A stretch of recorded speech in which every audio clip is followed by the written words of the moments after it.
Everyone, this is Mahima and you are watching right smart Hindi. तहे दिल से आप सभी का फिर से स्वागत है इस वोकैब डेडिकेटेड क्लास के लिए। और आपको पता है कि ये वोकैब आपको कहाँ काम आने वाली है। अगर आप एग्जाम्स की तैयारी कर रहे हैं तो एग्जाम्स में तो आने ही वाली है। अदरवाइज अगर आप नॉर्मल लाइफ में अपनी स्पोकन स्किल्स को अच्छा करना चाहते हैं तो डेफिनेटली आपके लिए ये वीडियो बहुत काम की है। तो आप कोई भी एग्जाम की तैयारी कर रहे हो, B it CGL, CHSL, CPOSI, steno, किसी की भी आप तैयारी कर रहे हैं, आपको डेफिनेटली ये वर्ड्स काम आने वाले हैं, क्योंकि हमने जो वोकैब कराई है या हमने जो क्वेश्चंस करवाए हैं वो एग्जाम में आए गए हैं। ठीक है, तो चलिए आज की क्लास को हम शुरू करते हैं। लेकिन आपको भूलना नहीं है कि आपको लाइक करना है और शेयर भी करना है, और साथ ही साथ जो टाइम आपको दिया जाएगा उस टाइम के अंदर अंदर आपको अपने आंसर्स को कमेंट बॉक्स में डालना है।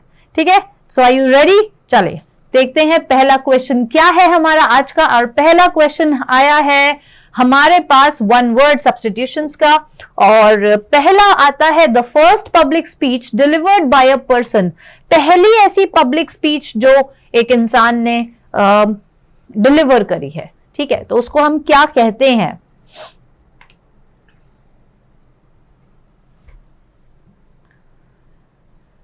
Maiden speech, inaugural speech, trial speech या मैराथन स्पीच? बताएं। बहुत ही इंपॉर्टेंट क्वेश्चन है, एग्जाम में आया हुआ है और आने भी वाला है। आई एम श्योर कभी भी आ सकता। तो देखते हैं उसको क्या कहते हैं यार। हम उसको बोलते हैं मेडन स्पीच। देखो, इनॉग्रल स्पीच, इनॉग्रल के वर्ड से समझो, किसी चीज का इनॉग्रल हो रहा है, किसी चीज की स्टार्टिंग हो रही है, तो speech, speech marking the beginning of something. ठीक है, marking a beginning of something. अच्छा, ये ट्रायल स्पीच क्या होती है? ट्रायल स्पीच होती है ऐसी स्पीच विच इज टेस्टेड। ठीक है, स्पीच दैट इज टेस्टेड।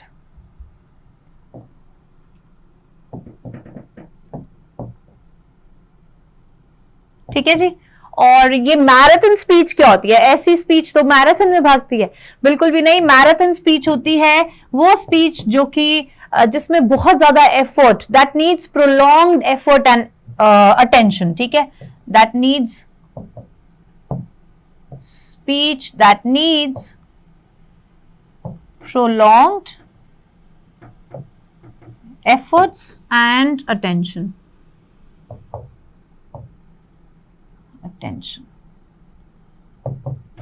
ठीक है, चले आगे। आप लोग स्क्रीनशॉट भी ले सकते हैं। वैसे आप लोगों को ये सारा पीडीएफ के फॉर्म में, एनोटेटेड पीडीएफ के फॉर्म में आपको मिल जाता है टेलीग्राम चैनल पे राइट स्मार्ट हिंदी के। ठीक है, चलिए। A person who applies for a job और इज नॉमिनेटेड फॉर इलेक्शन, उसको हम क्या कहते हैं? जो कि नॉमिनेट हो जाता है इलेक्शन के लिए या फिर अप्लाई करता है जॉब के लिए, उसको हम क्या कहते हैं?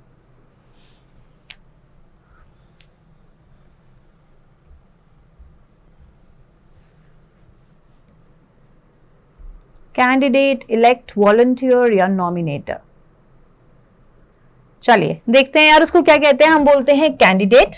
ठीक है, इलेक्ट इलेक्शन से रिलेटेड, वॉलंटियर जो कहीं पार्टिसिपेट करता है अपनी फ्री विल से, नॉमिनेटर वो होता है जो नॉमिनेट करता है, जो सजेस्ट करता है कि हाँ इस इंसान को जॉब की लिस्ट में आना चाहिए, यू शुड अप्लाई, या फिर इसको कंसिडर करना चाहिए, या फिर किसी इलेक्शन में सजेस्ट करता है कि इस इंसान को हमें इलेक्शंस में लाना चाहिए। ठीक है, तो वो होता है नॉमिनेटर।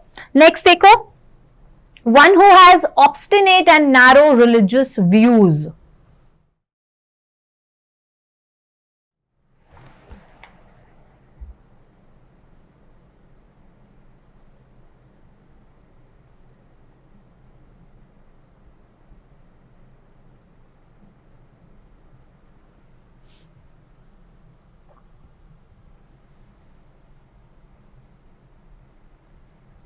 ओके, हम उसको बोलते हैं wicket.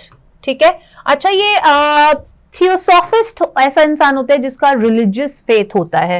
One who has religious faith, one who has religious faith. ठीक है, philosopher, one who believes in philosophy, और थियोलॉजियन होता है जो कि गॉड के या रिलीजन के नेचर को स्टडी करता है, ठीक है, one who studies the nature of God और रिलीजन्स, ठीक है। चलें आगे, नेक्स्ट देखें। नेक्स्ट आता है फोर्थ हमारा one word, the sound of a funeral bell. Sound of a funeral bell बहुत इजी है। स्पेल तो आपको पता है, मैजिक स्पेल जब हम करते हैं कोई मैजिक स्पेल, ठीक है, डोंग, डिंग डोंग, ठीक है, कैसा साउंड होता है उसका, उस साउंड को पर्टिकुलरली हम क्या बोलते हैं?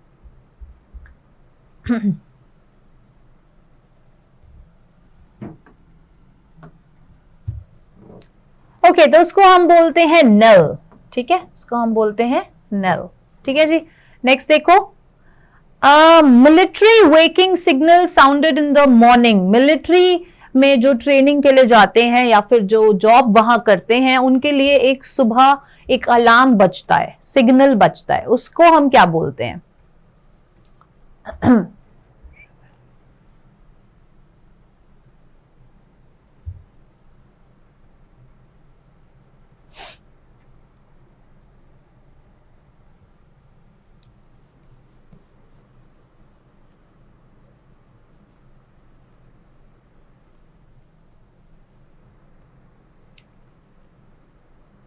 ओके, तो उसको हम बोलते हैं रिवेली, ठीक है। और ललाबाई होता है जो आपकी माँ आपको रात को सुनाती है, लोरी। और एंथम आपको पता ही है, कोई नेशनल एंथम या कोई किसी चीज को रिप्रेजेंट करता है, जैसे कंट्री को रिप्रेजेंट कर रहा है। सो पियानो भी एक म्यूजिक होता है, बहुत ही you can say singing voice होती है with the highest note of verb, especially of women या फिर बॉय, ठीक है, हाईएस्ट रेंज, ठीक है जी। नेक्स्ट देखते हैं, एट अ लॉस। चलिए अब ईडियम शुरू हो गए हैं। एट अ लॉस का क्या मतलब होता है? इसके लिए आपको सिर्फ 15 सेकेंड्स मिलेंगे क्योंकि बहुत इजी है, ट्राई करिए जल्दी जल्दी आंसर करने का, ठीक है। एट अ लॉस का मतलब होता है when you fall short of words, short of words, जब आप कुछ चीज एक्सप्लेन करना चाहते हो लेकिन you are unable to express, you are unable to explain something, ठीक है, unable to, you are not able to explain, you don't have words to explain, ठीक है। नेक्स्ट देखते हैं, in black and white, give it to me in black and white। बहुत easy है समझने की, इसका लिटरल मीनिंग समझने की कोशिश करो। ब्लैक एंड व्हाइट क्या होता है? जब हम किसी चीज, किसी इंसान से कुछ ब्लैक एंड व्हाइट में मांगते हैं तो वो क्या होता है? हम उससे मांग रहे हैं इन राइटिंग, ठीक है। आप जो भी कहना चाहते हैं, you should give it to me in black and white, कि आप मुझे रिटन में कोई चीज दीजिए, राइटिंग में कोई चीज दीजिए, ठीक है। नेक्स्ट देखो, to give vent to, to give vent to,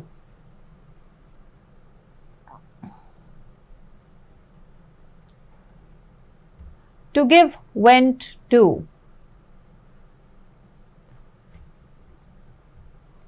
okay, time up.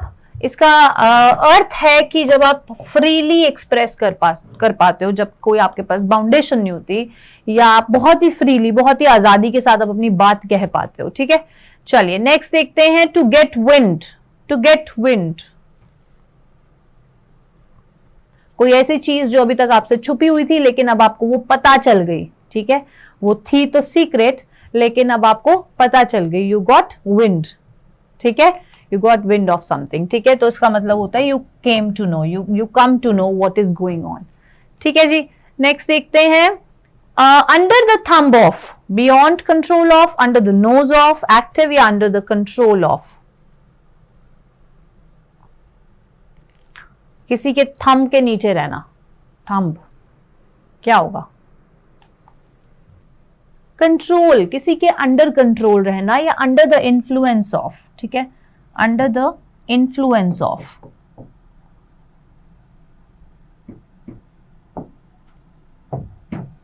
ठीक है। चलिए नेक्स्ट देखते हैं। अब आती है हमारी स्पेलिंग्स। करेक्ट वर्ड आपको ढूंढना है, जल्दी से बताएंगे क्या मतलब है डायाफिनस। डायाफिनस का स्पेलिंग्स आप बता दीजिए करेक्ट, ठीक है, जिसके लिए आपको सिर्फ और सिर्फ 15 सेकेंड्स मिलेंगे। डायाफिनस का क्या मतलब होता है? Okay, time up. देखिए पहली बात तो स्पेलिंग जो है आपकी वो सी वाली करेक्ट है। डायाफिनस इसका मतलब होता है ऐसा कपड़ा जो बहुत डेलिकेट है, बहुत शियर है, बहुत थिन है, ठीक है, शियर डेलिकेट और थिन पीस ऑफ क्लॉथ, ठीक है, जिससे आप सी थ्रू कर सकते हो, ठीक है, डायाफिनस बोलते हैं ना, एक डायाफिनस सिल्क वेल, ठीक है। चलिए नेक्स्ट देखते हैं सेट ऑफ वर्ड्स। एपोक्रिफल। एपोक्रिफल इसकी प्रोनाउंसिएशन भी बहुत ध्यान से सुनते रहिएगा। एपोक्रिफल जिसका मतलब होता है एक ऐसी कहानी जो सच नहीं है, फिक्शियस है, ठीक है, फिक्शियस स्टोरी है एपोक्रिफल। ए जो है a story that is not true, a story that is not true, apocryphal, ठीक है जी। चलिए नेक्स्ट देखते हैं। अब इसकी भी आपको अगेन प्रोनाउंसिएशन बहुत इंपॉर्टेंट है, पहले आप लोग कर लीजिए, उसके बाद मैं बताती हूं।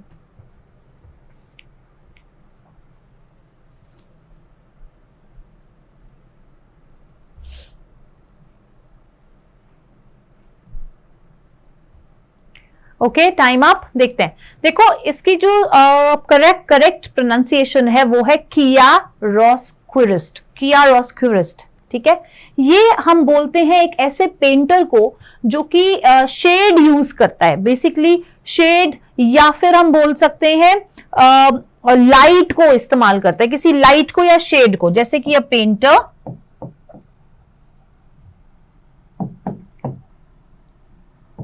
who uses light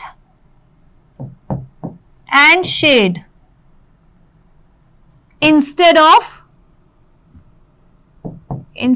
colors to depict something, ठीक है, कलर्स का इस्तेमाल नहीं करता, रंगों का इस्तेमाल नहीं करता है, तो किया रोस्क्विरिस्ट, ठीक है।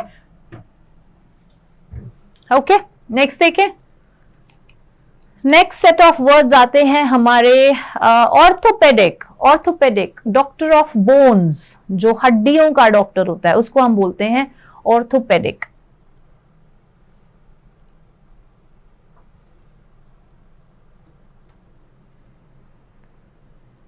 And the correct spelling is, time over हो चुका है, and the correct spelling is B, orthopaedic, ठीक है।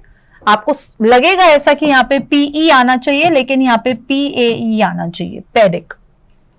Next set of words last, conceit, जिसके लिए हम नार्सिसिस्ट भी बोलते हैं, जो कि again excessive pride in oneself, जो अपने आप को बहुत ज्यादा एडमायर करता है, ठीक है, narcissist, one who admires oneself, ठीक है, who admires oneself in an extreme manner,